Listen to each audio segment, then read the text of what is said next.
All right. Hello, everybody. I'm really excited to be here today with Maggie Hurley, a professional artist depicting natural subjects in a variety of media.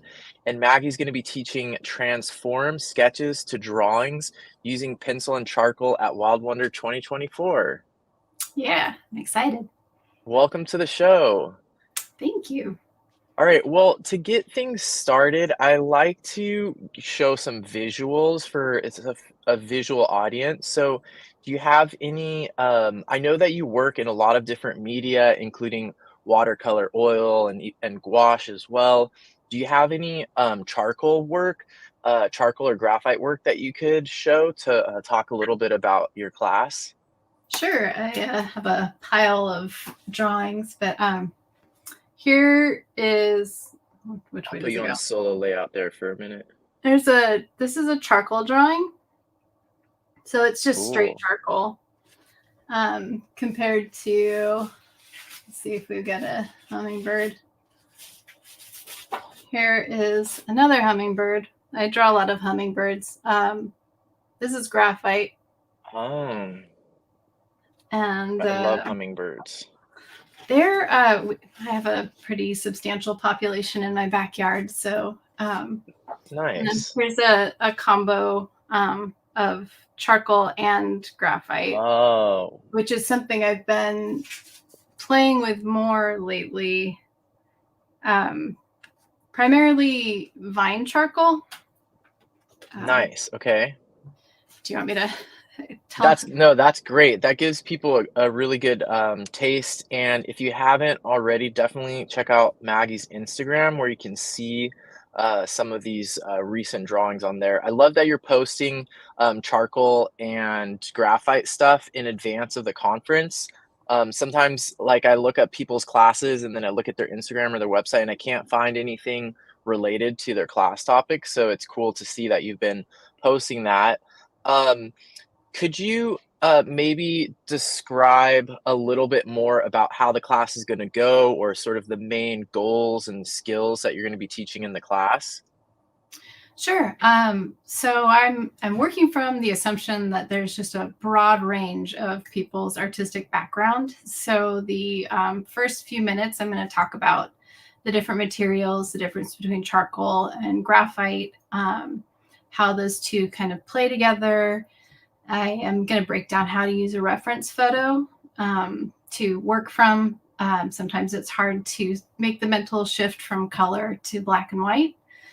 So having a better understanding of how values work. And then my plan was to share a reference photo of mine, chickadees. I really love chickadees. We have a lot of chestnut back chickadees, and they're fun to draw. So I was going to share a photo and then just take people through my process. So a sort of demo.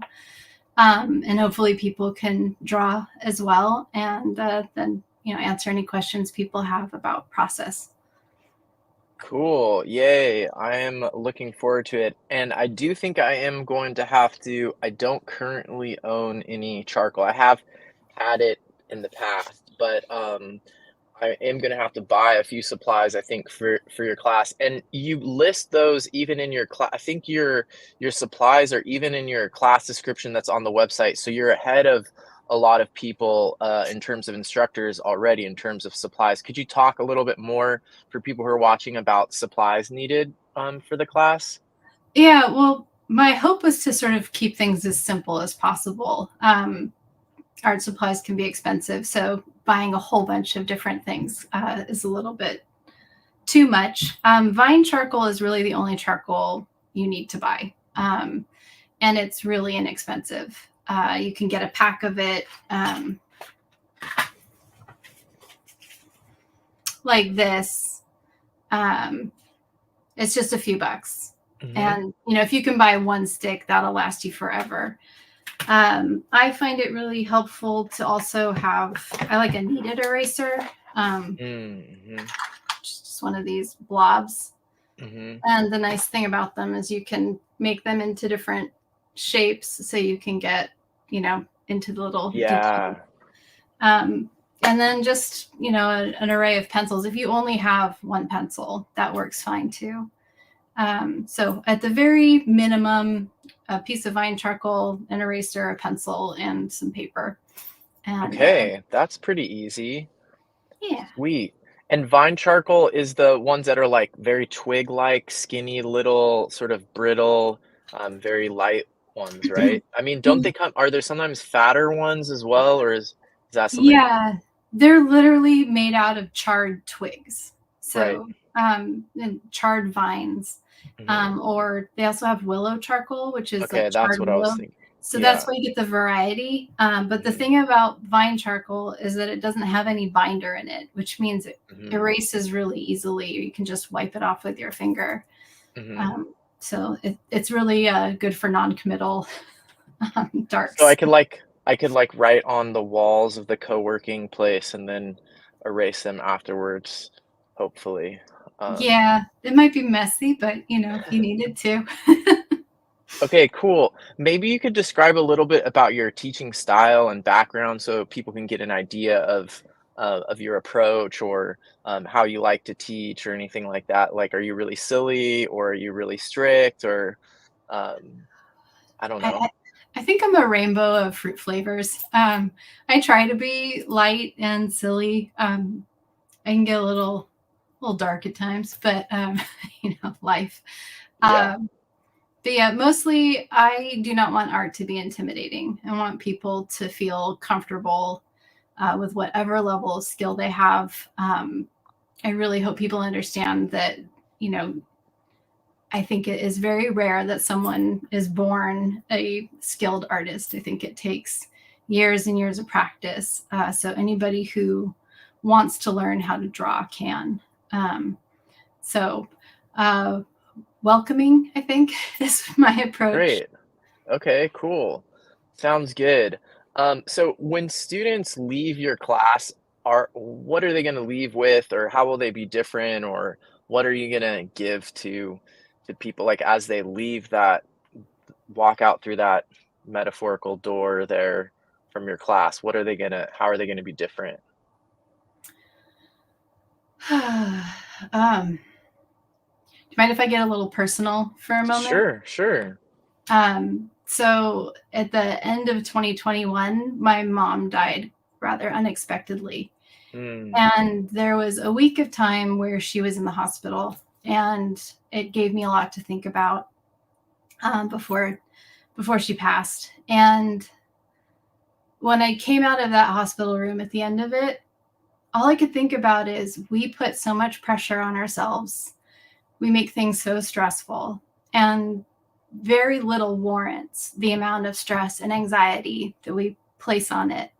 And I really think like so many people get anxious when confronted with a blank page in a sketchbook. mm, And in the grand scheme of things, art should not be scary. This should not be a thing that is anxiety provoking. Like at some point, you're going to have to face something real and intense. Save the stress for that, you know? mhm, Um, so I hope people are able to come out of the class with um, just sort of more grace for themselves. mm, Just to not be so scared of making a mistake, or there's no such thing as an art emergency is sort of mm. the way I think about it.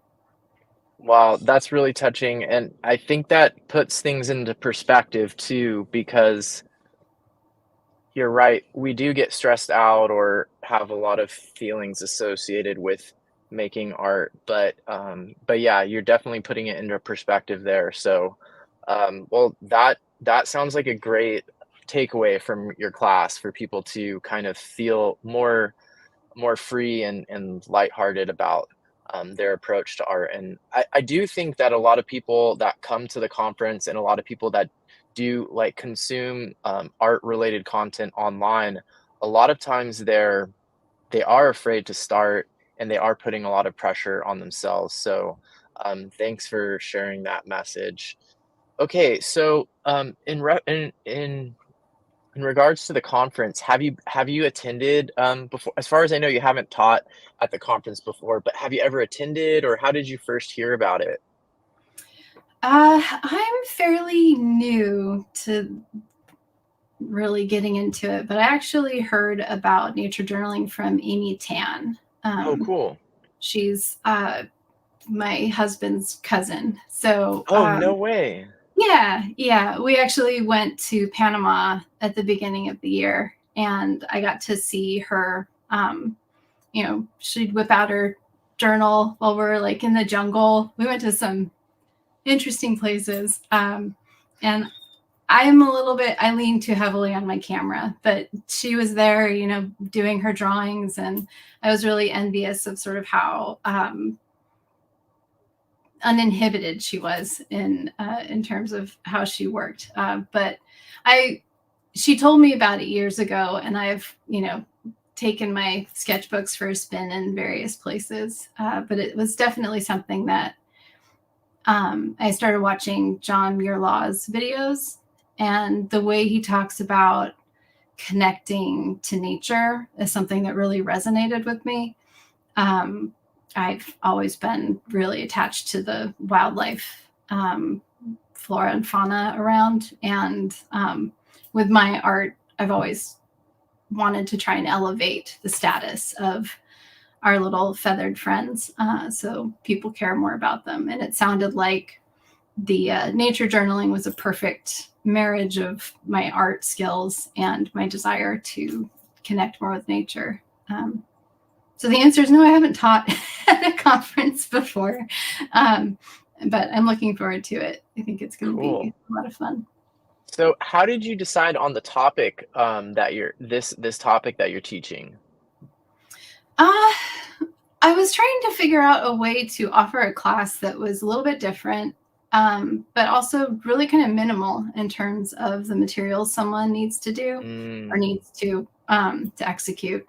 And looking at some of the content on the Nature Journaling Facebook group, it seems like a lot of people are looking for ways to do a little bit more with their drawings outside of the field. So, you end up with all of these sketches, but maybe mm. you want to push it a little bit further and actually have a completed drawing. So that was my inspiration. Cool.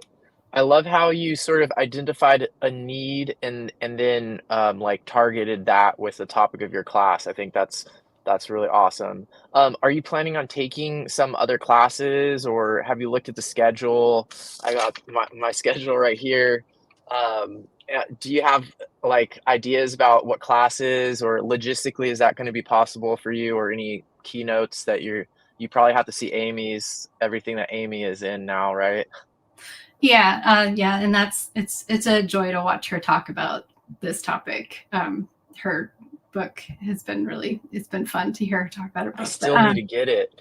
oh, it's great. It's really sweet. But I mean, my plan is to try and attend everything. I sort of cleared the decks, and I'm going to try and just attend everything. I figure the opportunity is there. Why not Are enjoy? you gonna do a marathon, like, all in, like, the whole oh, nice. Yeah, I'm gonna try to do it this year also. Last year, I didn't end up, managing it, but, the previous year, I think the 2 years before that, I did. It's hard for me to watch the videos. The video pass is really great, and it's a great option. I think they're available for, like, a whole year or 6 months after the event. But for me, it's a little bit hard to, motivate and stay paying attention to things that aren't live, so, I'll try to be there also. Yeah. I highly recommend all of the, like, Pencil Miles and Chill at lunch, and the Backstage Pass. For me, those are one of the best things, because those are really actually a conference, like, where you can actually, like, talk to and see other people. Because otherwise, when we're teaching, we're just looking at a blank screen. Yeah. Um, are there any that you're excited about in particular, any of the talks or classes? Oh man, I looked at the schedule and then I immediately forgot everything that was on That's it. fine, that's fine. It's just like this all looks great. So yeah, It's overwhelming. How do you balance teaching and learning? I mean, I think it's sort of cyclical, or I don't know if cyclical is the right term for Mhm. it, but I feel like we're always learning. And if you can pass that information on to somebody else, it's just a benefit. Sorry, do you want to say more about the question? I'm not sure if I missed the intent. No, I think that that totally makes sense. I think sometimes people, have different takes on that idea, but, like, for me, I think that, learning and teaching are both part of the same thing, and, but sometimes, people have, like, a logistical take on it, like, "Oh, well, I'm so focused on, like, creating this sort of performative, class or, like, getting all of, like, my slides and everything, like, I don't have time to even take classes." Some people are like, "Oh, well, I try to learn," like, I teach kids and, like, I try to, like, learn things from them while I'm teaching, so that's sort of uh, the basic, sort of Mm, concept there with that question. yeah. And okay, cool. Well, I have some questions now before we do the lightning round. I have some questions about your professional artistic work and also how you got started with nature journaling, which I thought from your website that you got started when you were on that trip in Thailand. You had a blog post about going to Thailand in 2020. Could you tell us the story about your trip to Thailand and nature journaling on that trip? You had all of these bird sketches and stuff like that. Yeah, that was the first time I tried like nature journaling in the wild. And this is like the Thailand creatures. I don't know why I can't keep where the camera is straight. That happens to everybody. It's like the mirror image. Yeah, so Amy had been talking about nature journaling, and I thought, well, I always have a giant camera with me. But I was going to be staying in one place for a considerable amount of time, and I thought it would be interesting to try and get to know the local birds. And so I became known as the woman with the camera that was, running around in a bathing suit, like looking up at the trees with a giant camera. And then talk about being spoiled. I would go sit on a sort of chaise under a giant fig tree on the ocean, and I would, transfer the image to my phone, and I would just basically paint looking at my phone. I don't know if that's cheating, but That sounds fun to me. but yeah, it was really amazing, and I I had a harder time keeping the practice up once I got home. Um, life gets busy, but that was kind of the beginning of my attempt at nature journaling. Cool. So, do you feel like nature journaling or, sketching from observation has influenced your studio work at all, or is there an interface between those practices? I think I sort of came to things in a sort of backward way. Um, I started painting birds. I'm going to say 2006. I was working a corporate job. It was really stressful and I didn't like it. And my sort of doodles would show up, this little owl character that I called Herbert the Owl. And he was sort of grumpy and people liked him. So I started selling prints of the illustrations. And I eventually thought, like, well, maybe I should try painting a real bird. So I started painting these portraits, and you can kind of see them behind me. They're just little birds on wood panels. And I started with an owl because that made sense. And people really liked those. And at this point, I was selling a lot of work at craft fairs.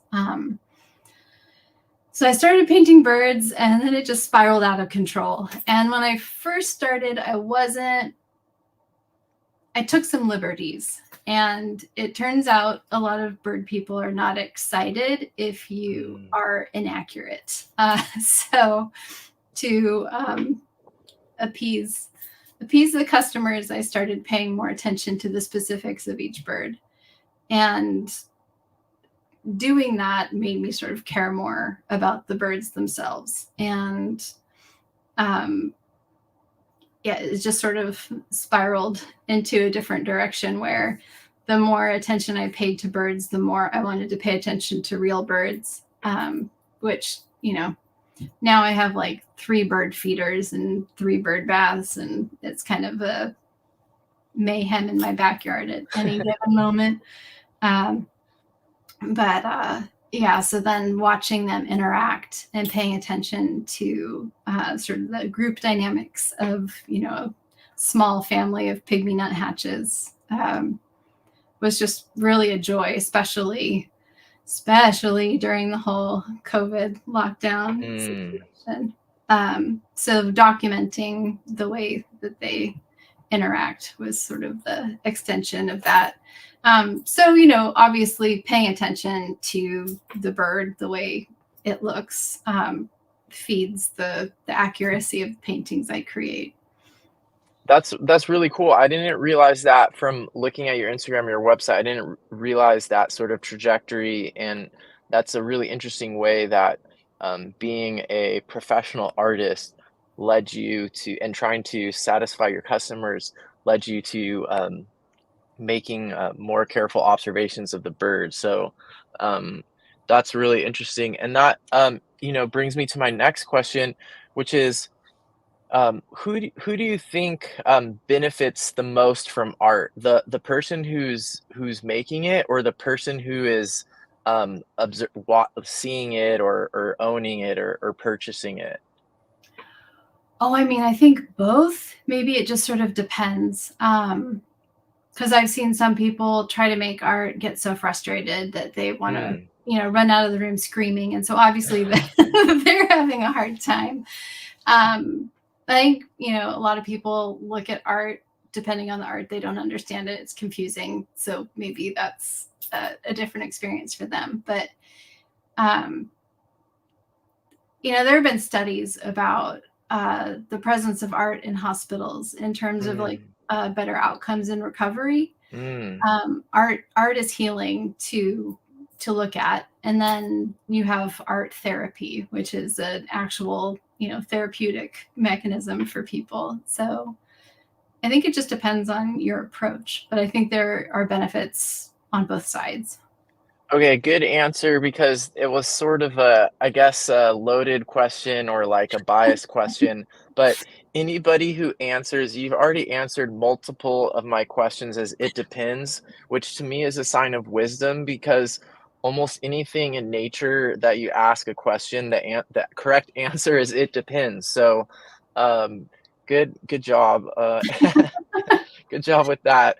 Could you tell us a little bit about, before we do the lightning round, could you tell us a little bit about what it's like being a professional artist? I think, from what I can tell so far, you're, of the instructors I've interviewed, you're the one who's most involved in creating, not necessarily like commissioned like science illustrations or whatever, but like selling art. So could you talk a little bit about that, or if I'm wrong, um, uh, let me know. No, I think you're right on. My background is in fine art, so that's painting. That's making art for the sake of art, and making a living off of it means selling it. Um, what is it like to be a professional artist? It is. It's a hustle. And I think oftentimes it's not what you think it's going to be like. Like there's this Mm. idealized version of the artist that, you know, has their cup of coffee in the morning and then ventures into the studio and they just create wildly for 12 hours straight. And, it's this amazing piece of whatever personal expression they want to create. And then, some person with $10,000 just wanders by and is like, "Yes, I will take that painting from you." Um, a rude awakening. That is not what happens. It is often a struggle to make art. If you're not feeling inspired, you still have to do the work. But I think it's important to find subject matter that you connect with. And like me, I love birds. I love animals. I love whales. They have a little special place in my heart. But yeah, just finding a way to connect a market with the thing that you enjoy making Mm. is sort of key. Then you have to figure out how to promote yourself, and that's a whole other side of business. But one of the things that nature journaling has been really good for is I'm not trying to sell that. Like that's for me. Mm. That's something that I get to do for me. So I don't have to worry as much about how other people might perceive it. It's just it's nurturing. That is very interesting, and I feel like that could be a whole there could be a whole conversation around that because that brings up a lot for me, because I am not a professional artist, but I am basically a professional nature journaler and trying to figure out how to monetize that without sort of doing what you just described, which can lead to like, when you're selling it, you're not getting the same therapeutic benefits, or there's all kinds of complicated emotional and psychological things that can start happening. But that we'll save that for another conversation because I think it's time for the lightning round. Okay, Are you ready for the lightning round? sure. Okay, so, can you make a lightning sound? Does lightning does lightning make sound? Is it thunder? Phew! Is it Yes, okay, you're wee? good point. That It comes before the thunder strike. it could be considered a trick question. Alright, but the following are not trick questions. There's some just short answer, and then there's a couple longer ones.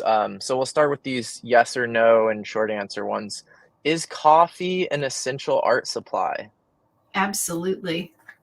Okay. Organized or messy? Both.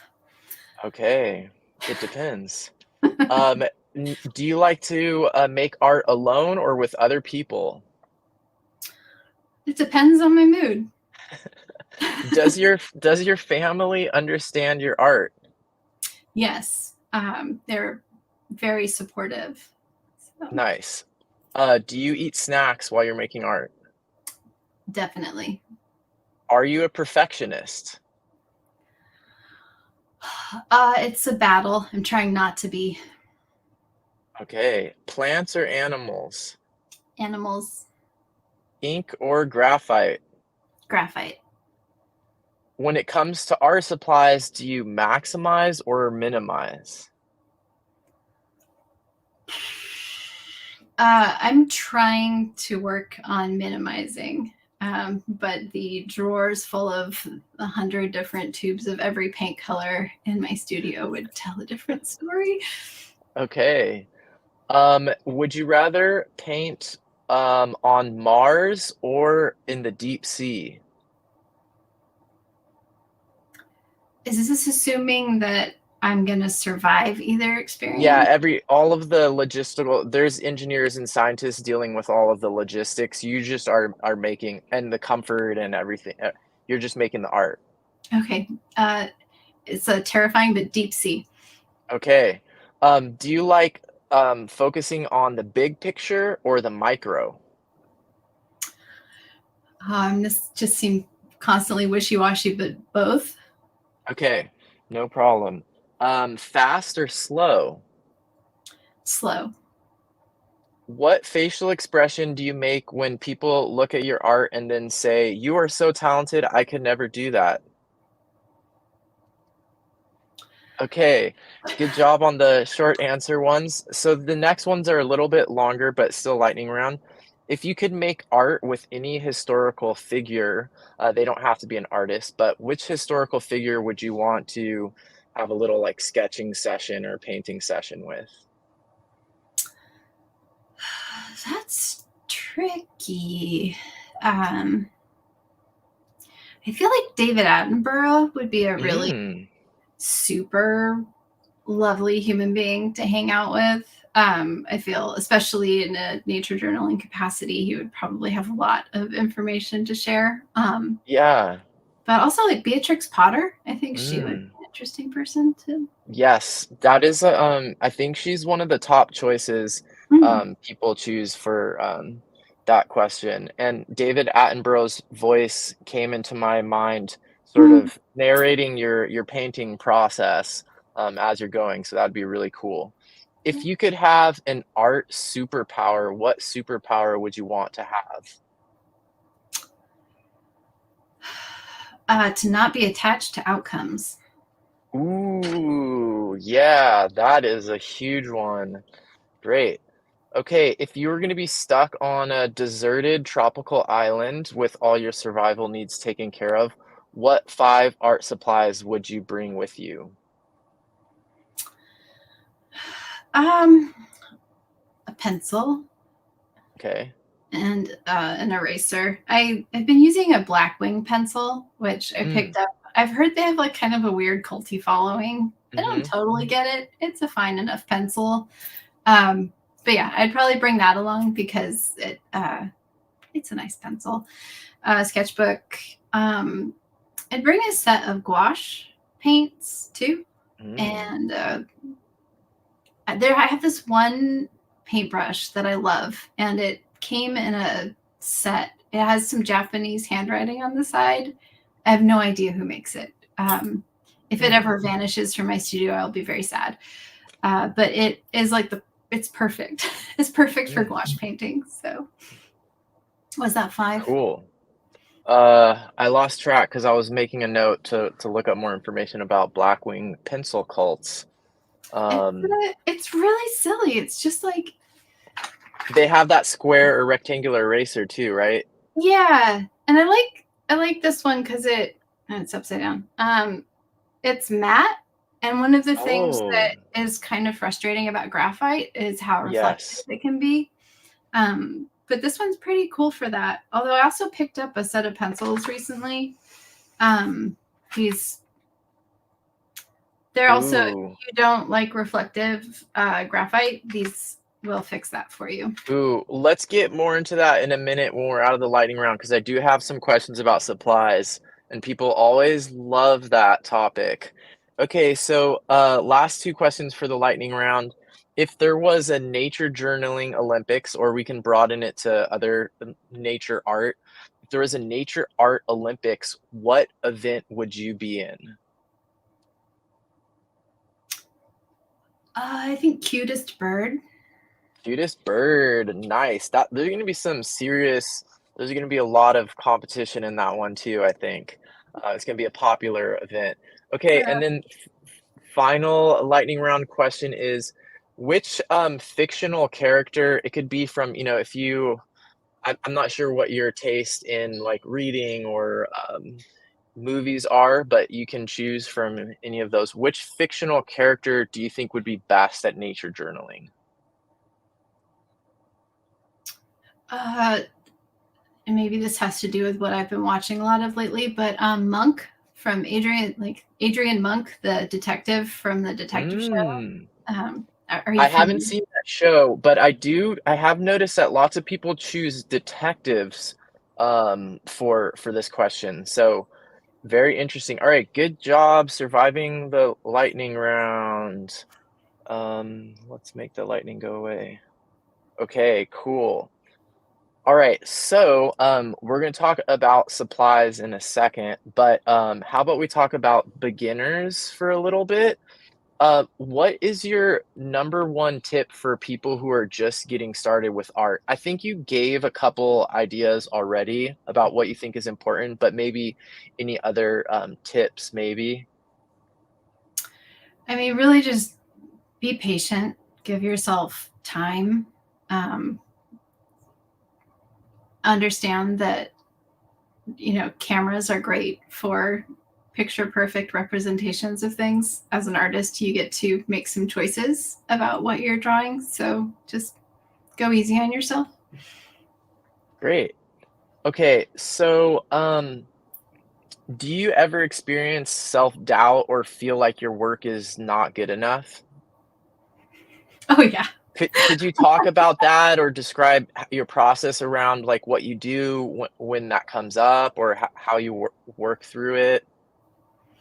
Uh, I mean, there's always going to be somebody that's better than you at X, Y, or Z. And imposter syndrome is a real thing. But when the voices get a little too critical in the old noggin, I try to just turn toward them and let them know that I value their input, but they can relax because, again, there's no such thing as an art emergency. And then I go take a walk and come back to it. Mm, But uh, yeah, I mean, I'm pretty lucky in that I've got a lot of people that are very supportive and a long list of collectors and some really amazing thank you notes mm, from pet portrait commissions that are good reminders of why I do what I do. So, mm. Cool. Great tip. Sounds like acknowledging the feeling, and then getting in some, like, walking, sounds like a really good, recipe. Um, okay, that's great.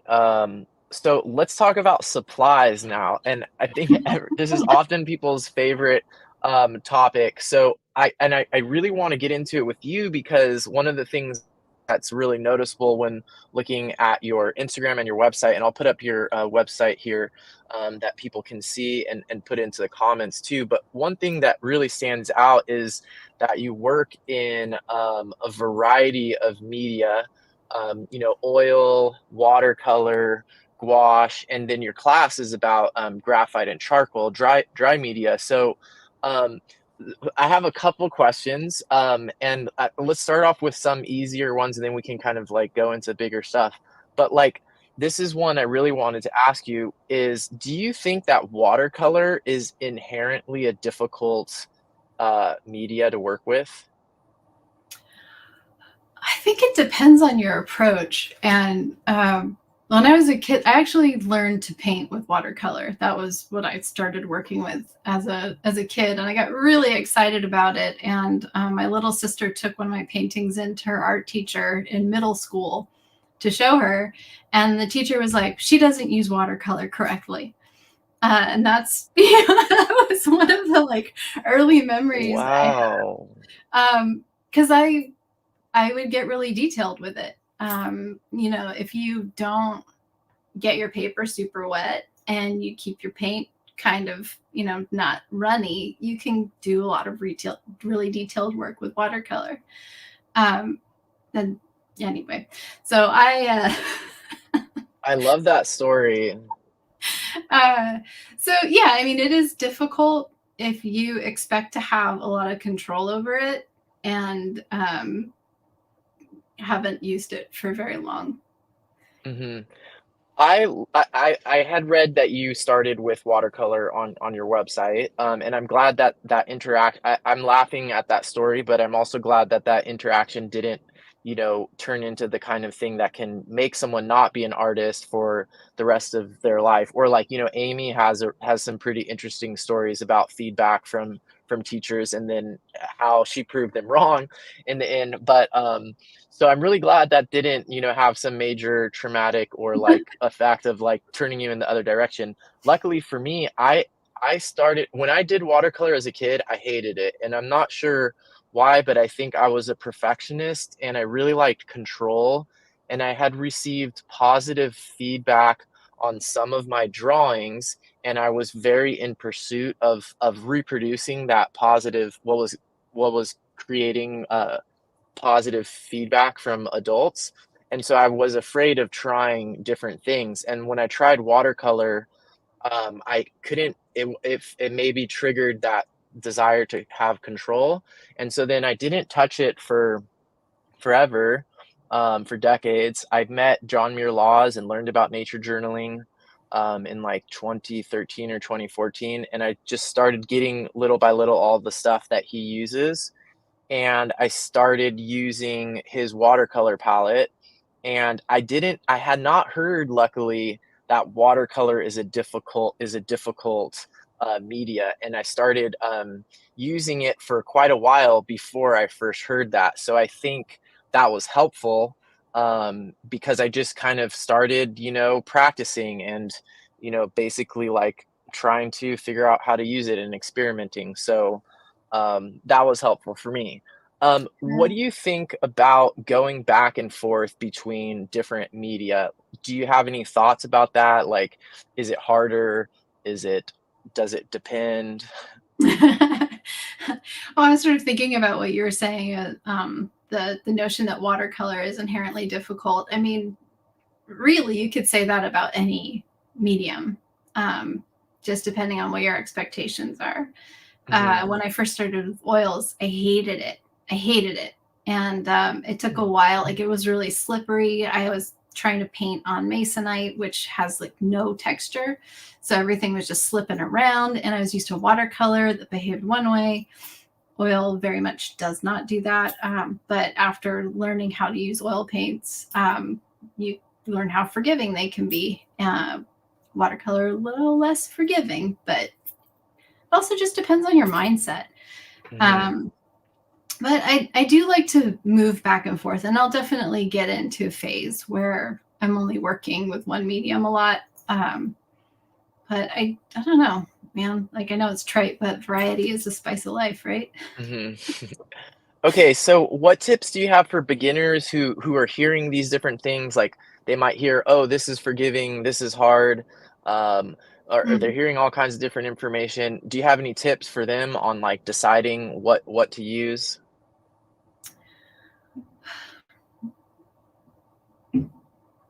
I think if you are naturally drawn to something, before you dive in and try to just figure it out on your own, maybe just watch a video of Mm, somebody doing a demo so you kind of have an idea of um, the best way to approach. And then again, just be generous with yourself. You're learning how to do something that has the potential to be really calming and nurturing and restorative if you don't get hung up with the need to produce this perfect painting or drawing. mhm. I think just be kind to yourself in your process. Cool. I'm smiling. I started smiling during that when you said it has the potential to be relaxing because one of the things that I notice when I tell people, because I end up using a lot of watercolor, it's like the main thing I use for color. And so sometimes in conversation, it's somehow it comes up like, oh, yes, I do a lot of watercolor. And a lot of times people say, oh, that's so relaxing. Or for whatever reason, that's like, and then when I look at pictures or videos of myself, because I have to film myself for videos a lot in the field, Mhm. I'm usually not very relaxed looking. I'm like, oh, like in some uncomfortable position, I'm like, the stuff's drying or it's maybe it's getting too wet or it's smearing or there's like bugs getting into my like palette or things like that. So anyways, it's not always relaxing, but that doesn't mean it's not like fun or I'm not engaged or in a flow state. Yeah, well, I mean, I guess that's the thing to differentiate, right? It's like maybe enjoyable or, I mean, I think if you're out in the field, it's a different animal. You're Mm, contending with weather that might be cooperating, so there might be inherently some stress to that. But again, I think it's like the mindset you bring to what you're creating and why you're creating it. Um, Sorry, my dog is dreaming, so if you hear no, grumbling, that sounded very interesting. Yeah, that was it's kind of sounded like a spaceship downshifting, so it was kind of cool. yeah. Okay, all right. Well, is there anything else you want to say about art supplies before we move on? I think as much as you can, like try to experiment with different things to see what, you know, makes you happy. And you can generally like shop the sale aisle of the art supply store if you don't want to invest too much money in something or buy like small samples of different things. But Mm, I mean, there really is like so much to be like found in all of these different ways of expressing yourself. I mean, I even like to mess around with clay. So Cool. Have fun. Great. Great, great. Yeah, I'm next week or in a couple weeks, I'm interviewing one of the instructors or one of the presenters at the conference, and he works for National Geographic, and he does. You'd think that if you're a illustrator these days for National Geographic, you're just gonna probably be doing mostly like digital stuff.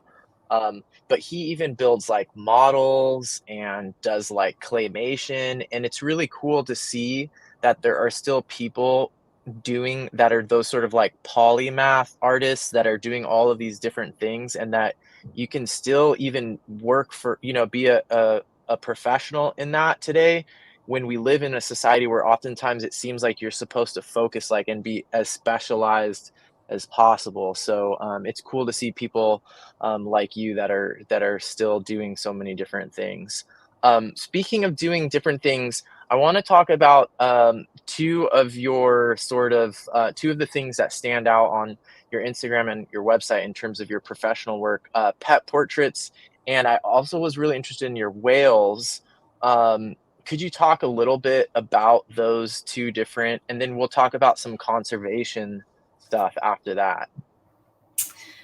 Well, the pet portrait's probably pretty easy. I think for a lot of people, their pets are like their children. They're near and dear, and uh, oftentimes I end up painting dead pets. Um, Mm, which it's like in memory of. yeah. And I generally know if I've done a good job if when I give the painting to the person, they start crying. Hmm. So maybe that's kind of a twisted way of understanding if you've done something well. But it's just a nice way to celebrate someone's pet. I have 3 dogs myself and a fish and some snails, whatever. Uh, and it's fun. It's easy to do. Um, Animals are so much easier to paint than people. Uh, Mm. so there's the pet portrait part. And then the whales. Um, I don't know if the story behind the whales is still up on my website because I've been tinkering. But do you want to know the backstory of why I started painting the whales? Yeah, I just was when I was looking through your website, I don't think I found the story, but there was a bunch of the paintings with the whales like flying over cities and stuff. I think the displaced whales, Yeah, wayward whales. wayward whales, that's it. Better alliteration. So in 2014, I went to a surf camp down in Sayulita in Mexico. Mm. And one of the days there were humpback whales that were raising their calves in a bay nearby. And we got on these little tiny boats and we were going to paddle into a break, but we got to go watch the whales first. And nice thing is they're very respectful of keeping distance um, from the whales. But we were watching this mom and calf just kind of come up. They do the little, just showing a little bit as they come out of the water for I don't know, what felt like 10, 15 minutes. And there was a little photo competition to see who could get the best picture of a whale. And they weren't really doing anything particularly spectacular. And I'm not a particularly spiritual person, but we were running out of time. And I kind of suggested to the group of women, like, maybe we ask the whales for a double breach. And everyone got kind of quiet. I think we were all having our own little, internal conversations with the whales. But like a few seconds later, right off the front of the boat, both the mom and the calf come sailing out of the water Whoa. in this double breach. It was utterly amazing. I happened to have my camera pointed in the right direction. I got one, but I got like the nose of the other, just kind of peeking into the frame. Everybody on the boat just lost it. Like people, even the guy driving the boat started crying. Like it was just like this Wow. moment where it felt like they heard us. And I was thinking, I was thinking about these amazing creatures and how their environment is just becoming inhospitable. And I thought, Mm, like, well, you did something for us, so maybe I'll do something for you. And so I started painting these whales in environments where the question is like, has the ocean swallowed the earth, or have the whales figured out a way to take to the mm. sky? And it's supposed to be somewhat ambiguous. But I sold the originals, and I was selling prints. But I donate a portion of the sales to different organizations supporting marine conservation, in an attempt to celebrate whales. But also, the art itself is meant to inspire people to think about the consequences of our actions and how to be better stewards of the earth. Well, this is turning to a perfect segue because I'm having to sort of prioritize which questions to ask you. And what I was planning on covering before we close is conservation. So, at this conference, some of the main speakers um, are going to be speaking about conservation, and there's even some people who don't do any, as far as I can tell, don't do art or nature journaling, but work in conservation. And then there's a bunch of classes that are mostly, a lot of them are kind of just art. It's like pretty focused on the art side of nature journaling, which is a whole other conservation. But from the inside, from the inside for the two of us, I think it's easy to see the connection or kind of, maybe like attending the conference, it just seems natural that there's this connection.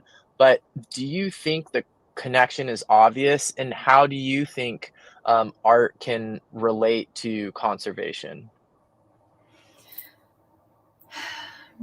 I think this is not an original thought, but I think people are more likely to try and protect something if they care about it.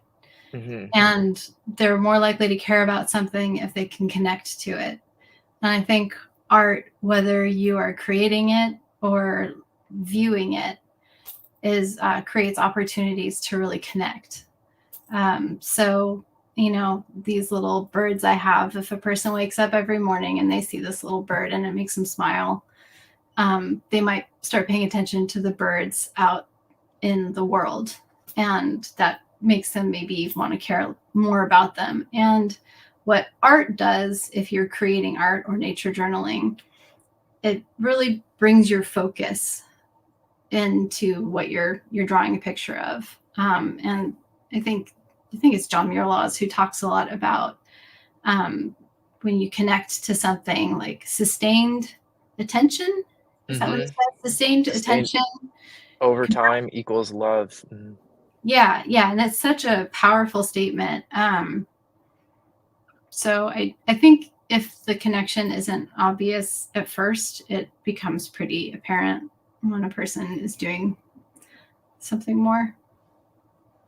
Cool. So art, even if it's not the person who's paying attention to the direct thing in nature and drawing it, even if it's just something on someone's wall, it's inviting that person to a connection with the subject matter and with nature, right? Hmm. Yeah. Okay, so I have a couple quotes from your website about like the environmental aspect. So maybe just talk about these a little bit. So like there's one here, a subtle undercurrent of environmental awareness, and then there's another one that's a gentle call to environmental stewardship. Could you talk about it? The what was standing out to me was like subtle and gentle. Could you just talk about like what that sort of approach or the undercurrent means to you? I think that there can be a tendency to push too much on the urgency, um, or to kind of focus on the crisis approach to environmentalism and conservation. I think that can really put people off, especially if it's not something that they're naturally open to. Um, so I like to think of my art as the subliminal advertising of conservation efforts where it's like, I'm not shaking you and say, care about the birds. What I'm doing is just creating an environment in which you kind of naturally start to care about the birds. Oh. Okay. Cool. And then I also noticed the part that, and you mentioned this with the whales already, that a portion of your proceeds consistently support organizations working on conservation and habitat preservation. And that to me, so I think sometimes I might be on the end of the spectrum where I'm more like, yo, we're living in an extinction event, like we got to do something. And so I think I might be sort of on the other end of that spectrum sometimes. Um, and sometimes when I hear things about like I see a lot of greenwashing and stuff like that. I was in Galapagos for multiple times, but just recently, and there's all kinds of like greenwashing stuff. And at a certain point, you're like, it's a little bit like, sometimes you have to ask, like, what is the, like we can say like this is going to help people like care more, but like when the rubber hits the road, like what's actually happening. But like, the fact that you're actually donating like money to like organizations and that you put that on your website, I think that's like that's an actual commitment. To me, that's like a measurable thing. So props, major props for that. And also props for doing the subliminal part too, because I think there's, I mean, yeah, it's change, how to inspire change or awareness is a challenging human psychology topic. So, um, okay, well, we're basically at the end here. Is there something, thank you so much for making the time. And is there something we didn't get a chance to talk about yet that you think is really important to mention? Not really. I mean, I just would like to reiterate, the sort of key idea of, let art be something that can be healing and nurturing. Don't torture yourself with it. So that's my theme for the year. Great. That would be a good name for a keynote at the next conference. Maybe we should suggest that to Wild Wonder for next year. Don't let your art torture you. Yeah. I can't remember. I'll look back at the transcript about the exact wording, but the way you said it was perfect. So, Oh, thank you. Thanks. Well, it was lovely thank, chatting. yeah, yeah. Thanks to everybody who joined live and people who are watching this as a recording at home. Thanks for tuning in. Thank you so much, Maggie. Thanks. Bye. Bye, everyone. Bye.